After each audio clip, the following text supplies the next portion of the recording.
So I've been asked to sort of respond to this first grouping of presentations, which definitely for the amount of time that we've had and coming from the outside are very interesting questions to ask for the New York City context and Brooklyn in particular. So the first presentation sort of asking questions that I think relate very much to what we in our study are terming sort of lifestyle discussions, livable, breathable, swimmable, kind of active living in the city. And then the second really sort of asking questions that relate to kind of how we go from very personal human aspect of living in a city to what constitutes and organizes a city. So that policy, money, sort of longer term trends that are put into place by law. Starting with the second one, because it's more fresh. You have this story of Claire, which is very interesting. So, she's living, swimming, and breathing in Brooklyn, right? But you raise a very important discussion of gentrification, and I think the sort of patterns that you start reading in some of your maps are precisely talking about that, because they talk about where the city changes and when. Your negative zoning map shows the areas that have not been sort of changed in policy since 1961. So everybody knows New York. New York changes a lot. That's what makes New York, New York. That last sort of figured ground map are places that the city's land use and zoning laws have not changed in 50 years, which is a pretty drastic thing when you think about how New York City operates. The information I can tell you that's missing is the demographic map. You'll see the place of contest of where change happens is coincident with where there are demographic changes, either by income or race, ethnicity. So that's one sort of discussion which you can start to really challenge and use your questions to challenge that paradigm that change happens when wealthy people move in is honestly what has happened since the 60s, basically in that kind of paradigm for urban renewal and that history of the city. One of the other things, future evolution and proactive action in the city is, I think, something that you can think about what New York has traditionally done in that history. So the 1916 rezoning, things you pointed out, like the Manhattan Grid, those were tools that were, frankly, kind of accidental inventions in a way that ended up having profound effects. Something that might be interesting as designers in looking at this context, or what other kinds of tools or sort of context can you put in place and think about what their intended effects are in a number of different scenarios. For example, what happens if the Eurozone falls? That obviously will come around and ripple in New York City, right? The economy of land, financing, a lot of sort of assumptions that are embedded in something like the zoning code might be radically changed. But there, at the same time, you do have still kind of physical conditions, infrastructure, open space, density, where people overlap and connect.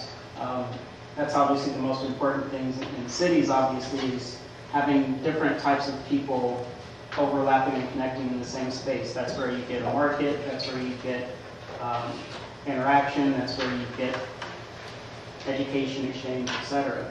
So in your sort of mapping of these potentials for change, I think you can really look at where you get those connection points. So different types of people, different types of uses, different potentials for space kind of in a territory.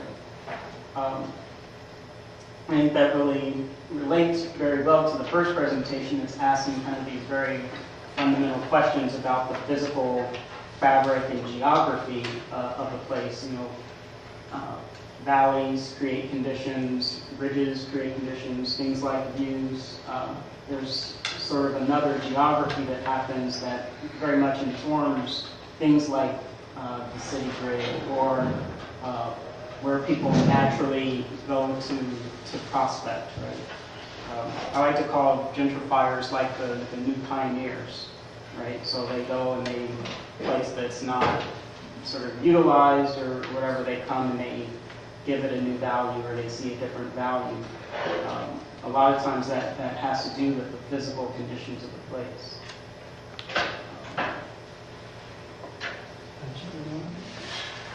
Yeah, so I'm the urban ecology department. Just wanted to point out a few things. I think what the first group was trying to set up this lifestyle, and I think it would be really nice to kind of introduce your site from the Old Port to Airport through a similar type of lens like the Clara or any type of like what is the lifestyle of Brooklynites? Because I think they're very different. Like you have the hipster perspective, the hipster point of view from like the first engagement of Williamsburg, Brooklyn, but then there are all these other pockets where you pointed out how breathable it is in the social housing areas in southeast Brooklyn, and then, so I think that those type of lifestyle and accessibilities to the needs of modern urban inner city type of lifestyle is very interesting in showing like what is the life cycle of the city and also the life cycle of the urban buildup. And I think in many of your like quantifiable data maps that you're showing like how bad the situation is, but then maybe like we should introduce one of our famous macro lens of discussion in looking at the very large scale in looking at the city as a whole.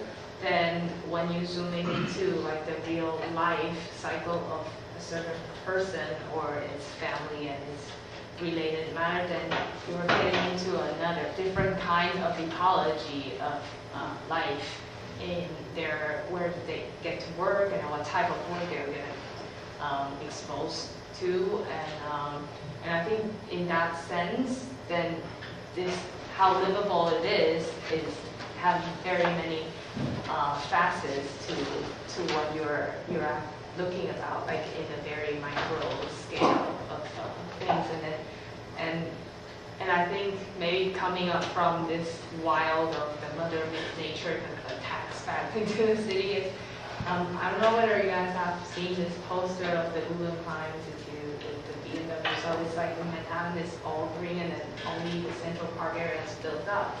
I mean, like, yes, it's very radical, but then like, in a sense, like there are so many organisms that is coexisting with this city, but it's being suppressed by many like artificial measurements to maintain this kind of livable standard that we're pulling, or the human being holds into this New York City lifestyle standard.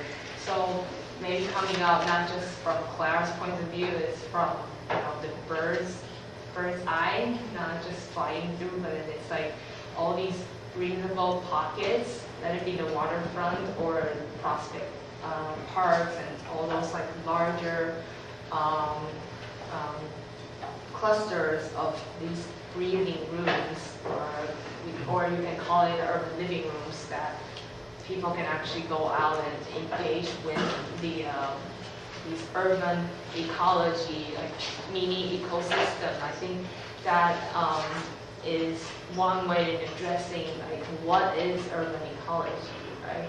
And I think by defining that is also going to dial in this qualitative aspect of life that we're engaging every day, and also like if we can think of this not designing the biology, but designing the mechanism of these biology and ecology is what we as coming from an urbanism point of view in kind of delineating what these organisms are kind of symbiotically live together. And one is the zoning regulations or the existing typology or fabric that it is. It's like building up the veins and muscles like for this larger machine. I'll call it the living machine. And then what is inhaling and what is like, discard from this daily cycle, I think is what makes it how livable it is. And also I really like the three scales you are introducing in the second presentation, like from person to city and to all. But I see there's a disjunction between the universe stars, dinosaurs, Jesus, and then you look at a map of a city with this voice. And like as much as I like it, but there's like it's just so many opportunities that are coming out from those voids, and I think it's worth investigating in like finding out like why would dinosaurs disappear, right? And then how did all these happen in a matter of like million years, but then we can expedite certain things to make those changes. So it's not changing the behavior, so is it like adaptation? So I think like adaptation and behavioral change can be applied to these kind of natural courses of evolution that you can look into. So then like are we the God like in these days in like turning the wheels faster and seeing those changes, or we're just going to create this like more desirable things and then for people to adapt, and if you don't fit in here, you just go out and be pushed away and find out like other opportunities to thrive. So I think those like are few like the species and how like in a garden you plant 5 different types of plants, and with the same soil condition and water and sun and all those exposures, some plants would work better and then the other dies out. And I think that is just like the same cycle of cities. But why would that happen, and what is the machine that is like pushing it forward and expediting? I think it's worth investigating. Yeah, it's making me think of, in general, as we had this discussion about, how and why the different zoning restrictions were put in place. And as you were talking, I was thinking, they were designed so much in the mindset of capacity. So, the 1916 New York City zoning had a capacity for 50 million people, right? So New York City had an ambition a long time ago to hold 50 million people, but it was not thought about in sort of a model of an ecology or resiliency or, how many different species can live healthily. It was, can we fit 50 million people, right? So it's a very different measure and approach to things that, from what you're saying, which is somehow more about resiliency or more about kind of looking at a different arc or a different time frame. You mentioned that things had gotten caught into kind of the political cycle of, mayor administration, and that's how decisions are made. Stretching that out into this very long time frame. I was thinking between Jesus and whatever was, the Black Plague, which that was where we really saw the first real noticeable dip in human population, right? So everything that we do in urbanists and urban designers, that cities are growing, things are getting bigger, that's our work, right? It's the fact that cities are growing and population is growing. But, I think starting to think about the longer time frame, where we also have to think about those kind of dips and blips that are really in kind of the ecological model. It's very interesting. We're going to go back to a more open discussion in a little bit so that we can switch on the light as well. But I think we need to move to the next two groups.